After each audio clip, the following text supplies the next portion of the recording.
അതായത് ഇപ്പൊ thyroid deficiency അങ്ങനെ എന്തോ ആയിക്കോട്ടെ ഡെഫിഷ്യൻസി ഉണ്ടെങ്കിൽ അത് ആദ്യം തന്നെ അതിന്റെ ആ ഒരു ലക്ഷണം അല്ലെങ്കിൽ ആ ഒരു സിംറ്റം കാണിക്കുന്നത് മെയിനായിട്ട് നമ്മുടെ ഹെയറിലും സ്കിന്നിലും ഒക്കെ ആയിരിക്കും. അതുപോലെ തന്നെ ഇത്രയും ഭയങ്കരമായിട്ടുള്ള ഇൻഫെക്ഷൻ, അതായത് കൊറോണ വന്ന് പോയവരിൽ അത് ഉണ്ടാക്കുന്ന ഒരു ഇമ്പാക്റ്റ് ആണ് ഈ 1-2 മാസമൊക്കെ കഴിഞ്ഞിട്ട് ഭയങ്കരമായിട്ടുള്ള മുടികൊഴിച്ചിലായിട്ട് വരുന്നത്. അപ്പോൾ ഞാൻ നേരത്തെ പറഞ്ഞതുപോലെ ആരോഗ്യമുള്ളവരിലാണെങ്കിൽ അത് ചെറിയൊരു മുടികൊഴിച്ചിൽ വന്ന് അത് തനിയെ മാറും.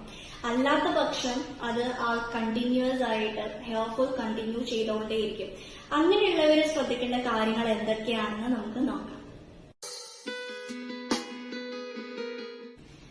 ആദ്യം തന്നെ നമ്മൾ ശ്രദ്ധിക്കേണ്ടത് ഒരു ദിവസം 3 ലിറ്റർ വെള്ളമെങ്കിലും കുടിക്കുക എന്നുള്ളതാണ്.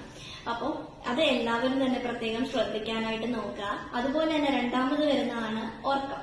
അതായത് ഒരു ദിവസം ഒരു 7 മണിക്കൂർ മുതൽ 9 മണിക്കൂർ വരെയെങ്കിലും ഉറങ്ങാനായിട്ട് ശ്രമിക്കുക. പിന്നെ മൂന്നാമത്തെ കാര്യം നമ്മൾ ശ്രദ്ധിക്കേണ്ടത് നമ്മുടെ ഭക്ഷണത്തിൽ മിനറൽസ് ആൻഡ് വിറ്റമിൻസ് ഉൾപ്പെടുത്താനായിട്ട് ശ്രദ്ധിക്കാം.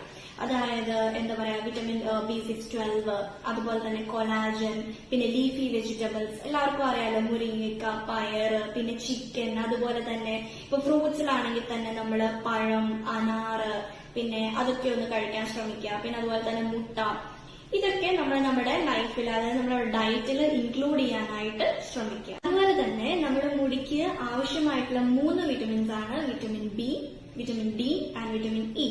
അതിൽ വിറ്റമിൻ ബിയിൽ വരുന്ന എന്താണെന്ന് വെച്ച് കഴിഞ്ഞാൽ ലീഫി വെജിറ്റബിൾസ് വരുന്നുണ്ട്, പിന്നെ അതുപോലെ തന്നെ മുട്ട, മീൻ. പിന്നെ ഇത് അല്ലാത്ത പക്ഷം നിങ്ങൾക്ക് ബി കോംപ്ലക്സ് ടാബ്ലറ്റും എടുക്കാവുന്നതാണ്. പിന്നെ രണ്ടാമത് വരുന്നതാണ് വിറ്റമിൻ ഡി. വിറ്റമിൻ ഡിയിൽ നമുക്ക് ഉൾപ്പെടുത്താൻ പറ്റുന്നത് പാല്, മുട്ട, ഇതൊക്കെ. പിന്നെ അല്ലാത്ത പക്ഷം വിറ്റമിൻ ഡി നമ്മൾ ഇടയ്ക്ക് ഒന്ന്, അതായത് ഭയങ്കരമായിട്ടുള്ള മുടികൊഴിച്ചിലൊക്കെ ഉള്ളവരെ വിറ്റമിൻ ഡി ഒന്ന് ഇടയ്ക്ക് ടെസ്റ്റ് ചെയ്യുന്നത് നല്ലതായിരിക്കും. നിങ്ങൾക്ക് അതിലെന്തെങ്കിലും ഡെഫിഷ്യൻസി തോന്നുവാണെങ്കിൽ ഉറപ്പായിട്ടും നിങ്ങളൊരു ഡോക്ടറിനെ തന്നെ കൺസൾട്ട് ചെയ്യാം. അല്ലാത്ത പക്ഷം നമ്മൾ രാവിലെ കൊള്ളുന്ന വെയിൽ പോലും നല്ലതാണ്, വിറ്റമിൻ ഡി ആണ്.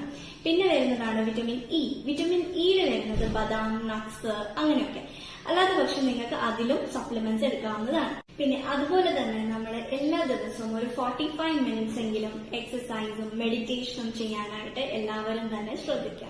കൂടുതലൊന്നും വേണ്ട, ഒരു 14 മിനിറ്റ്സ് ജസ്റ്റ് ഒന്ന് നടക്കുക, ജസ്റ്റ് നമ്മുടെ മൈൻഡ് ഒന്ന് റിലാക്സ് ആവാൻ വേണ്ടിയിട്ട്. അതും ഒത്തിരി നല്ലതായിരിക്കും.